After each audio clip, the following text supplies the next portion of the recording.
الله الرحمن الرحيم. وعن عطاء بن يسار رحمهم الله تعالى أن رجلا سأل رسول الله صلى الله عليه وسلم فقال أستأذن على أمي؟ فقال نعم. فقال الرجل إني معها في البيت. فقال رسول الله صلى الله عليه وسلم استأذن عليها. فقال الرجل إني خادمها. فقال رسول الله صلى الله عليه وسلم استأذن عليها، أتحب أن تراها عريانة؟ قال لا. قال فاستأذن عليها. حضرت عطاء ابن یسار رحمہ اللہ یہ ایک تابعی ہیں۔ تابعی ان حضرات کو کہا جاتا ہے جنہوں نے حضرات صحابہ رضوان اللہ تعالی علیہم اجمعین کی زیارت کی۔ حضرت عطاء ابن یسار رحمہ اللہ یہ حدیث مبارک بیان کرتے ہیں ان رجلا سأل رسول اللہ صلی اللہ علیہ وسلم کہ ایک دفعہ ایک صحابہ نے حضور علیہ الصلوۃ والسلام سے دریافت کیا اور یہ کہا کہ استأذن علی امی، کبھی کبھار میں اپنے گھر میں داخل ہوتا ہوں جہاں میری والدہ رہائش پذیر ہیں، تو کیا مجھے اس وقت بھی باقاعدہ اجازت لے کر داخل ہونا پڑے گا؟ حالانکہ میرا وہ اپنا گھر ہی ہے۔ حضور علیہ الصلوۃ والسلام نے فرمایا کہ نعم، ہاں، اپنے گھر میں بھی داخل ہو تو باقاعدہ اجازت طلب کر کے داخل ہو۔ فقال الرجل انی معها فی البیت، تو صاحب کہنے لگے کہ میں تو رہتا ہی اپنی والدہ کے ساتھ ہوں،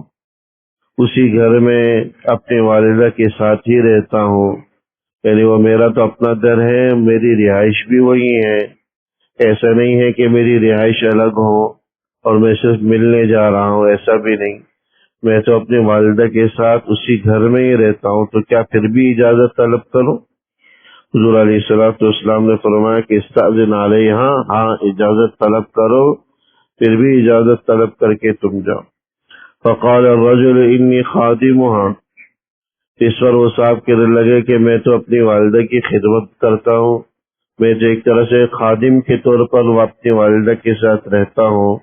یعنی میرا تو بکثرت آنا جانا، ایک خادم کا اپنے مالک پر کثرت کے ساتھ آنا جانا یا اس کی ضروریات کا خیال کرنا، دیکھ بھال کرنا ہوتا ہے۔ تو انہوں نے بھی یہی کہا کہ میں تو اپنی والدہ کا خادم ہوں، یعنی میرا تو کثرت کے ساتھ آنا جانا ہے، بار بار آنا جانا ہے، تو کیا میں ہر دفعہ اجازت طلب کروں؟ اس پر حضور علیہ الصلوۃ والسلام نے فرمایا کہ استأذن علیہا، کہ ہاں اجازت طلب کرو۔ اتحب ان تراہا عریانۃ، کیا تمہیں یہ پسند ہے کہ تم اپنی والدہ کو برہنہ دیکھو؟ قال لا، تو ان صاحب نے کہا کہ نہیں، میں تو ایسا نہیں چاہتا۔ اس پر حضور نے فرمایا کہ فاستأذن علیہا، تو تم اجازت طلب کر لیا کرو۔ اتحب ان تراہا عریانۃ، کہ کیا تمہیں یہ بات پسند ہے کہ تم اپنی والدہ کو برہنہ دیکھو؟ اس کا مطلب صرف یہ بتلانا ہے کہ کبھی کبھار گھر کے اندر رہتے ہوئے گھر کی خواتین پردے کا اتنا اہتمام نہیں کرتی، ایک تو گھر ہے اور گھر کی چار دیواری ہے اور گھر کے اندر ہی ہے، کسی نامحرم کی نگاہ پڑنے کا اتنا اندیشہ نہیں ہوتا، امکان نہیں ہوتا، تو بس اوقات وہ احتیاط نہیں برتتی، پردے کے حوالے سے بے احتیاطی ہوتی ہے، کوتاہی ہوتی ہے، غفلت ہوتی ہے۔ اس حالت میں اگر کوئی محرم شخص بھی اگر اندر داخل ہو جائے تو کسی جسم کے ایسے حصے پر نظر پڑ سکتی ہے جس کا چھپانا محرم سے بھی ضروری ہے۔ اس لیے حضور علیہ الصلوۃ والسلام نے فرمایا کہ جب تم اپنے گھر میں جہاں تمہاری محرم خواتین موجود ہوں، بیوی کے علاوہ موجود ہوں، بہنیں ہوں یا جو ہے والدہ ہو، تو وہاں پر تم اجازت طلب کر لیا کرو، تاکہ اگر وہ کسی ایسی حالت میں ہو جو بے پردگی کے زمرے میں آتی ہو تو اپنی حالت کو درست کر لیں، پردے کا اہتمام کر لیں۔ اس حدیث مبارک سے جو اہمیت والی بات ہمیں حاصل ہوئی وہ یہی ہے کہ اگر گھر کے اندر بیوی کے علاوہ دیگر محرم خواتین بھی موجود ہیں، بلکہ بعض علماء نے فرمایا کہ اگر بیوی بھی موجود ہے تو باقاعدہ اجازت طلب کر کے داخل ہو۔ اب اجازت طلب کرنے کا مطلب علماء نے یہ لکھا کہ ضروری نہیں ہے کہ اندر داخل ہونے کی اجازت طلب کریں، بلکہ اجازت طلب کرنے کا مطلب صرف اتنا ہے کہ ان کو اپنی آمد کی اطلاع دے دیں، کسی بھی ذریعے سے دے سکتا ہے، دروازہ بجا کر دے دے یا اپنی کھنکارنے کی آواز کے ذریعے سے دے دے، زور سے کھنکار لے تاکہ گھر کے افراد کو پتہ چل جائے کہ کوئی آ رہا ہے، یا پاؤں کی آہٹ کے ذریعے ان کو مطلع کر دے، کسی بھی ذریعے سے اپنی آمد کی اطلاع دے دے اور بروقت دے دے، تاکہ اگر بالفرض کسی ایسی حالت میں ہو جو بظاہر مناسب نہ ہو تو وہ پردے کا اہتمام کر لیں اور اپنی حالت اور حیت کو درست کر لیں۔ یہ بھی اہمیت کا حامل حکم ہے اور بہت ہی حکمتوں اور مصلحتوں پر مبنی، اس لیے فرمایا کہ اگر گھر والے بھی ہوں تو وہاں پر بھی باقاعدہ اہتمام سے اپنی آمد کی اطلاع دیتے ہوئے داخل ہوں۔ بعض روایات کے اندر آیا کہ اگر آدمی سفر سے واپس آئے تو بغیر اطلاع کے گھر میں داخل نہ ہو،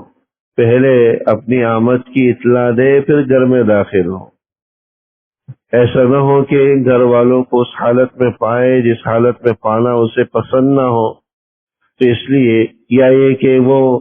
جو ہے بناؤ سنگار کیے بغیر بیٹھی ہوں اور ان کی حالت ایسی نہ ہو، تو اس لیے اس حالت میں بھی ادب یہی ہے کہ انسان اپنی آمد کی اطلاع دے، مطلع کرے اور پھر اس کے بعد گھر میں داخل ہو۔ اسی طرح بیوی کے علاوہ اگر دیگر محرم خواتین ہیں یا بالفرض مشترکہ خاندانی نظام ہے جہاں نامحرم خواتین بھی یعنی بھابیاں وغیرہ بھی موجود ہیں، تو وہاں تو اور زیادہ اہتمام کرنے کی ضرورت ہے کہ باقاعدہ اہتمام کے ساتھ اپنی آمد کی اطلاع دیں تاکہ بالفرض جو بھابیاں ہیں وہ پردے کا اہتمام کر لیں، کیونکہ وہ محرم نہیں ہوتی، ان سے پردہ ایسے ہی ضروری ہوتا ہے جیسا کہ کسی اجنبی خاتون سے ضروری ہے۔ ہمارے معاشرے کے اندر اس حوالے سے بھی غفلت ہوتی ہے کہ جہاں مشترکہ نظام ہوتا ہے فیملی کا، بھابیاں بھی ساتھ رہ رہی ہیں، بھائیوں کی بیویاں بھی ہیں،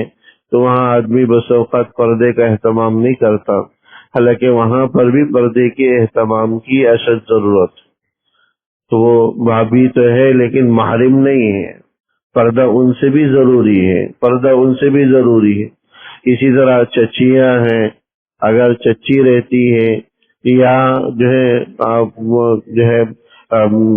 ہے ممانی رہتی ہے، تو چچی ہو یا ممانی ہو ان سے بھی پردہ لازمی ہے، یہ بھی نامحرم خواتین ہیں،